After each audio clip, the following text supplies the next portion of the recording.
Hello friends, welcome to my channel. मो ना होची अनिल। मु कॉलेज रे पाठ पढ़े। मोर बयस 18 वर्ष। मु प्रत्येक दिन राति मोबाइल विभिन्न प्रकार वीडियो देखी बीपी वीडियो देखी हलाए एवं बीच को बाहर करे। प्रत्येक दिन एमती चलुथबारु यह मोर अभ्यास रे परिणत हो जाइथिला। ସେଥିପାଇଁ ମୁଁ ରାତିରେ ଅନିଦ୍ରା ମଧ୍ୟ ରହୁଥିଲି। ମୋର ଦେହ ଲାଗୁ ନଥିଲା। ମୁଁ ବହୁତ ପତଳା ଦେଖାଯାଉଥିଲି। ଏମିତି ଡେଲି ଚାଲୁଥାଏ। ହଠାତ୍ ଦିନେ ଦୁର୍ଗା ପୂଜା ଛୁଟିରେ ମୁଁ ଘରକୁ ଆସିଲି।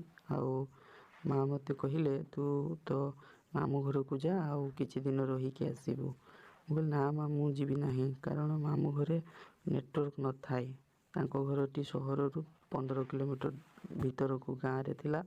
ସେଠି ନେଟୱାର୍କ ନ ପାଏ। ଆଉ ଯଦି ନେଟୱାର୍କ ନ ପାଇବ, ମୁଁ ଦେଖିବି କେମିତି ବିପି ଏବଂ ହଲେଇବି କେମିତି? ଏହା ଭାବି ମୁଁ ମାମୁଁ ଘରକୁ ଯିବା ପାଇଁ ମନା କରୁଥିଲି। କିନ୍ତୁ ମା' ଜବରଦସ୍ତି ମୋତେ ପଠାଇଦେଲେ। ମାମୁଁ ଘରକୁ ଯାଇ ପ୍ରଥମ ଦିନ କଷ୍ଟେ ମଷ୍ଟେ ଏପଟ ସେପଟ କଥା ଭାବି ମୁଁ ଜୋରସେ ହଲେଇ ବାହାର କରିଦେଲି। କିନ୍ତୁ ତା ପରଦିନ ଆଉ କୌଣସି ଉପାୟ ନଥାଏ। ମୁଁ ଭାବିଲି ଯେ ଆଜି କ'ଣ ଗୋଟେ କରିବା ପାଇଁ ପଡ଼ିବ। ଠିକ୍ ସେହି ସମୟରେ ମାଇଁ ଆସିଲେ। ତାଙ୍କ ବାପ ଘର ଯାଇଥିଲେ ମାଇଁ। ବାପ ଘରୁ ଆସିଲେ। ମାଇଁକୁ ଦେଖି ମୁଁ ପୁରା ଅବାକ୍ ହେଇଗଲି। ମାଇଁଙ୍କର ବୟସ 32 ବର୍ଷ ହେବ। ରଙ୍ଗ ପୁରା ଧଳା, ଚୁଟି କଳା ଏବଂ ସେ ସବୁବେଳେ ଶାଢ଼ୀ ପିନ୍ଧନ୍ତି ଏବଂ ତାଙ୍କୁ ଦେଖିବା ପାଇଁ ବହୁତ ସୁନ୍ଦର। ତାଙ୍କର ଦୁଧ 36 ସାଇଜ୍ ହେବ, ଅଣ୍ଟା 24 ସାଇଜ୍ ହେବ ଏବଂ ତାଙ୍କର ଗାଣ୍ଡି ଦୁଇଟା ଖାଲି ବାହାରକୁ ବାହାରି ରହିଥାଏ। ମୋତେ ଲାଗୁଥାଏ ଖାଲି ମୁଁ ତାକୁ ମାଡ଼ି ବସି ଗେହି ପକାଇଥାନ୍ତି। ଏମିତି ଭାବିକି ମୁଁ ଭାବିଲି, ଆଉ ମୋର ମୋବାଇଲରେ ନେଟୱାର୍କ ଆସିବା କିଛି ଦରକାର ନୁହେଁ। ଏବେ ମୁଁ କ'ଣ କରିବି ନା, ମାଇଁକୁ ଦେଖି ଦେଖି ହଲେଇବି। ମୁଁ ଗୋଟେ କାମ କଲି। ମୁଁ ଗାଧୁଆ ଘରରେ ଗୋଟେ କଣା କଲି ଏବଂ ସେ କବାଟରେ ପ୍ରତ୍ୟେକ ଦିନ ମାଇଁକୁ ଦେଖିବି ବୋଲି ଭାବିଲି। ତା ପରଦିନ ମାଇଁ ଗାଧୋଇବା ପାଇଁ ଯାଇଥାନ୍ତି। ମୁଁ ମୋ ବାଣ୍ଡରେ ତେଲ ଲଗେଇ ଯାଇ ବାଥରୁମ୍ କବାଟରେ ଦେଖିବା ପାଇଁ ଲାଗିଲି। ମାଇଁଙ୍କୁ ଦେଖୁଥାଏ ଆଉ ଜୋରସେ ହଲାଉଥାଏ। ଏହି ସମୟରେ ହଠାତ୍ ମାଇଁ ପାଣି ଟ୍ୟାପକୁ ବନ୍ଦ କରିକି ଧୀର ହେଇଗଲେ ଏବଂ ମୋର ବାଣ୍ଡର ପଚ୍ ପଚ୍ ଆୱାଜ ଶୁଣାଗଲା। ହଠାତ୍ ସେ କବାଟ ଖୋଲି ଦେଖିଲା ବେଳକୁ ସେଠି କେହି ନଥିଲେ।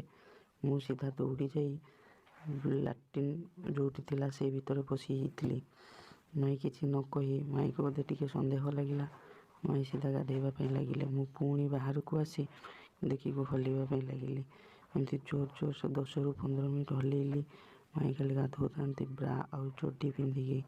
ତାଙ୍କ ଦୁଧ ଗୁଡ଼ା ଖାଲି ବ୍ରାରୁ ଫାଟିକି ବାହାରିଯିବ ଭଳିଆ ଲାଗୁଥାଏ ଏବଂ ଅଣ୍ଟା ସରୁ ଆଉ ଗାଣ୍ଡି ପଟ। କି ଦୃଶ୍ୟ! ମୁଁ ଦେଖି ଦେଖି ମୋ ମନରୁ ପିଚିକାରି ସେ କବାଟରେ ବାହାରିଗଲା ଏବଂ ସିଧା ଘରକୁ ଦୌଡ଼ିକି ପଳେଇ ଆସିଲି ମୋ ରୁମ୍କୁ। ତାପରେ ଆସି ମାଇଁ ଗାଧୋଇକି ଆସିଲେ ଏବଂ କହିଲେ, ଆରେ ଜଳଖିଆ ହେଇଗଲାଣି, ଚାଲ ଖାଇବା। ମୁଁ କହିଲି, ହଁ ମାଇଁ, ମୁଁ ତ ତୁମକୁ ତ ବାଥରୁମ୍ରେ ଖାଇସାରିଛି।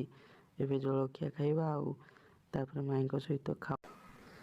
ମୁଁ ମନେ ମନେ ଭାବୁଥାଏ, ମାଇଁ ପରି ଗୋଟେ ମାଲ୍ ଯଦି ମୋତେ ମିଳନ୍ତା, ମୁଁ ଡେଲି ରାତିରେ ତାକୁ ଚଢ଼ନ୍ତି ଆଉ ପିଆର ଭର୍ତ୍ତା ବନେଇଥାନ୍ତି। ଏମିତି ଭାବି ଭାବି ମୋ ବାଣ୍ଡ ଉଠି ଯାଉଥାଏ। ମାଇଁ ବୋଧେ ମୋ କଥା ଜାଣିପାରିଲେ। ସେ ମୋତେ ଇସାରା ଦେଇ କହିଲେ, କ'ଣ ହେଲା, କ'ଣ ଭାବୁଛ? ମୁଁ ସାଙ୍ଗେ ସାଙ୍ଗେ ଡରି ଯାଇ କହିଲି, ନା ନା କିଛି ନୁହେଁ, ଏମିତି। ତାପରେ ମାଇଁ ଆଉ ମାଇଁ ତାଙ୍କ କାମ କରିବା ପାଇଁ ଗଲେ। ମୁଁ ମୋ ଘର ରୁମ୍କୁ ପଳେଇ ଗଲି। ରୁମ୍ରେ ବସି ଭାବୁଥାଏ, କ'ଣ ଗୋଟେ ପ୍ଲାନ୍ କରିକି ମାଇଁକୁ ଘେଇବି। ମନେ ମନେ ଭାବୁ ଭାବୁ ମାଣ୍ଡ ଉଠିଲା ଏବଂ ମୁଁ ସାଙ୍ଗେ ସାଙ୍ଗେ ତାକୁ ଚେନ୍ ଖୋଲି ବାହାର କଲି ଆଉ ଟିକେ ଛେପ ମାରି ହଲେଇବାକୁ ଲାଗିଲି। ଠିକ୍ ଏହି ସମୟରେ ମାଇଁ ହଠାତ୍ ଉପରେ ପହଞ୍ଚିଗଲେ। ମୁଁ ହଲଉଥିବାର ଦେଖି ମାଇଁ ସାଙ୍ଗେ ସାଙ୍ଗେ ଛି କହିଲେ ଏବଂ ରାଗିକି ସେଠୁ ଚାଲିଗଲେ। ମୁଁ ହଠାତ୍ ଦୌଡ଼ି ଯାଇ ମାଇଁଙ୍କ ଗୋଡ଼ ତଳେ ପଡ଼ିଗଲି ଏବଂ କହିଲି, ମାଇଁ, ମାମୁଁଙ୍କୁ ଟୋଟାଲି ଏବୁ ଜିନିଷ କହିବ ନୁହେଁ। ସେ ନହେଲେ ବୋଉକୁ ଜଣେଇଲେ ମୋତେ ଘରୁ ବାହାର କରିଦେବେ। ମାଇଁ ଅଳ୍ପ ହସି କହିଲେ, ଆଚ୍ଛା ଠିକ୍ ଅଛି, ତୁମେ ଉଠ, ତୁମେ ଯାଅ ଆଉ ତୁମ କାମ କରିବ। କିନ୍ତୁ ମାଇଁ ହସୁଥିବାର ଦେଖି ମୋ ମନ ଟିକେ ଲାଳସା ଆସିଲା। ମୁଁ ମାଇଁଙ୍କ ଆଡ଼କୁ ଦେଖି ଧୀରେ ଧୀରେ ପଳେଇ ଗଲି। ମାଇଁ ମଧ୍ୟ ତାଙ୍କ କାମ କରିବାକୁ ଗଲେ। ତା ପରଦିନ ମାଇଁ ସବୁଦିନ ମୋତେ ଦେଖାନ୍ତି ତାଙ୍କର ଦୁଧ ଏବଂ ଗାଣ୍ଡିକୁ ଦେଖେଇ ଦେଖେଇ ଯିବା ଆସିବା କରନ୍ତି। ମୁଁ ଏଥିରୁ ଜାଣିପାରୁଥିଲି ମାଇଁଙ୍କର ପେଲା ଖାଇବାର ଗୁଣ ଅଛି ଏବଂ ସେ ମୋଠୁ ପେଲା ଖାଇବା ପାଇଁ ଚାହୁଁଛନ୍ତି।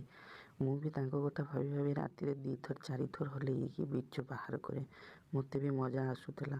ତେବେ ବନ୍ଧୁଗଣ, ମାଇଁକୁ କେମିତି କିହିଲି ସେଟା ନେକ୍ସଟ ଏପିସୋଡ଼ରେ ମୁଁ ଆପଣମାନଙ୍କୁ ଜଣେଇବି। ଯଦି ଆପଣ ଜାଣିବା ପାଇଁ ଚାହୁଁଛନ୍ତି ତେବେ ଚ୍ୟାନେଲକୁ ସବସ୍କ୍ରାଇବ୍ କରନ୍ତୁ ଏବଂ ଲାଇକ୍ କରନ୍ତୁ।